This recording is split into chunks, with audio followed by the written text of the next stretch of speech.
A'udzu billahi minasyaitonir rajim. Bismillahirrahmanirrahim. Beli es batu ke kota Sleman.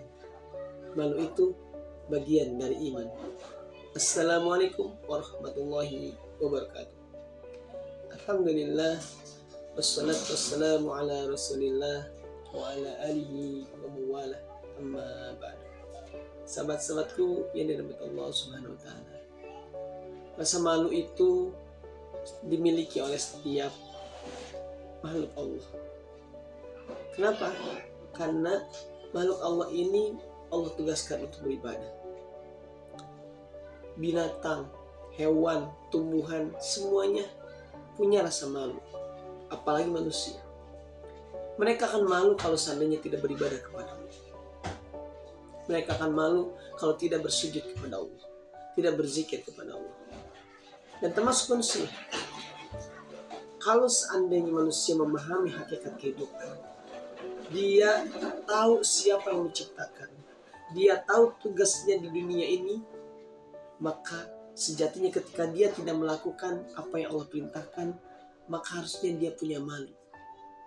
Dan fitrahnya demikian. Manusia itu kalau mau berbuat salah, dia ada rasa malu. Itulah kenapa kata Rasulullah SAW, ketika kita tidak menemukan dalil dalam hadis, dalam Al-Quran, dan kita ingin tahu hukum segala sesuatu, maka kata Rasul, istafti qalbak, tanyakan pada hatimu. Dan ini memang kalau kata guru saya, bagi orang-orang yang sudah bisa berpikir, sudah belajar, tahu tentang agama, maka ketika mau melakukan sesuatu, contohnya misalkan mau bermaksiat, mau melakukan perzinahan, mau mencuri, maka istafti qalbak, tanyakan pada hatimu, bagaimana yang disampaikan oleh hati kita. Apakah hati kita merasa mengatakan iya, nggak apa-apa, atau kita takut untuk ketahuan orang lain. Nah, jika sudah bertanya kepada hati kita, kita akan tahu, ini nggak baik. Kita mau melakukan ini, ini nggak baik. Kita mau nikung teman kita yang sudah mau nikah besok hari atau sudah tunangan, kita akan merasa nggak baik. Kita mau rebut pacar orang, jadi pelakor misalkan, hati kita kalau hidup dia akan mengatakan nggak baik. Itulah yang disebut dengan istafti qalbak, tanyakan pada hatimu. Teman-teman yang dirahmati Allah Subhanahu wa taala, hidup ini harus apa adanya, harus sederhana, harus jangan malu-maluin maksudnya. Jangan malu dengan pakaian yang kusam, pakaian yang itu-itu saja. Pernah suatu saat Ainun Najib itu beliau seminggu ketika ke Gontor, dengar kabarnya nggak ganti baju. Kenapa? Ya karena hanya ada baju itu saja seminggu, teman-teman. Nggak ganti baju. Bagaimana rasanya? Tapi ya mau bagaimana lagi? Tidak perlu malu.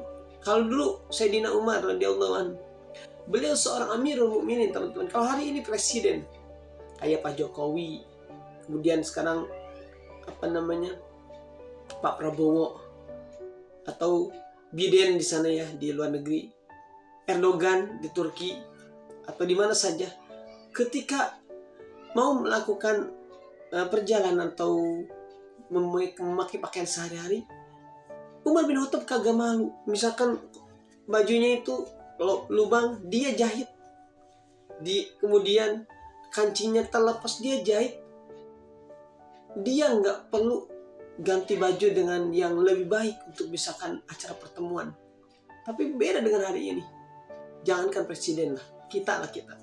Kita kayaknya kalau ada yang sobek dikit, kemudian ada tambalan, rasanya malu mau pergi ke kantor. Rasanya mau ke masjid tuh kalau orang Sunda bilang, malu ketemu orang lain, bajunya kok robek tambalan kayak penyamun misalkan. Tapi tidak dengan orang-orang yang tahu akan hakikat kehidupan. Karena manusia ini, teman-teman, kita ini berasal dari setetes air yang hina, dan kita hari ini menjadi sempurna karena atas kemahabaikan Allah.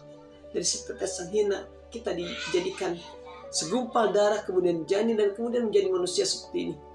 yang ketika kita melakukan kebaikan, dia akan diangkat derajatnya. Ketika kita taat kepada Allah, melakukan apa yang menjadi perintah tugas kita di dunia, maka Allah akan angkat derajat kita.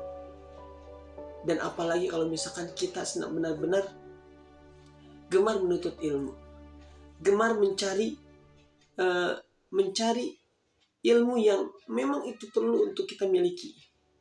Karena Allah berfirman dalam Al-Quran, yarfa'illahu alladhina amanu minkum walladhina utul ilma darajat. Allah mengangkat derajat, beberapa derajat orang yang menuntut, yang memiliki ilmu di antara kalian, dan orang yang beriman. Termasuk kita nih, beriman. Kalau kita yakin kepada Allah, gak perlu malu. Biasanya kalau malu itu teman-teman, kita melabelkan penilaian dari manusia. Kita misalkan mau ke tempat kerja, ada gebetan kalau belum nikah, atau ya udah nikah juga misalkan ada ada orang yang disenangi di sana. Kalau laki-laki, ada yang cantik, kalau perempuan ada yang ganteng, ada yang keren, atau ada atasan yang kita sukai, maka kita akan merasa malu untuk memakai pakaian yang istilahnya nggak matching, warnanya nggak serasi, atau ada tambal-tambalan, ada noda misalkan, maka kita akan malu. Tapi tidak ketika kita mau sholat. Kita sering lihat bagaimana orang sholat itu apa adanya, maksudnya habis main bola, sholat, oh iyalah sholat, bagus dia. Tapi kalau kata Ustaz Dasar Latif, adabnya kurang. Kenapa? Kalau ke tempat kerja pakai parfum semprot-prot, kemudian sampai harum, bawa semerbak. Tapi ketika mau sholat, Masya Allah, bahkan pakai kaos yang ada tulisan di belakangnya yang mengganggu orang yang sedang sholat di belakang. Kan kita kalau sholat, Allah bisa melihat ke depan. Secara tidak sengaja ada orang yang pakai pakaian di oblong. Kalau dulu kata Ustadz Adi Dayat, udah Jumatan datangnya telat, dia nyari pesawat terdepan, sonong boy aja langsung ke depan. Dia pakai kaos, tulisannya apa? Tulisannya di belakang itu masbuloh, masalah buat lo. Nah, ini adalah sesuatu hal yang harus kita perhatikan teman-teman. Jangan sampai ketika kita menghadap presiden, atasan, atau calon mertua, calon besanan, kita benar-benar melakukan apa yang mereka sukai, tapi ketika kita menghadap Allah, Masya Allah, benar-benar seakan-akan tidak ada harganya. Memang Allah itu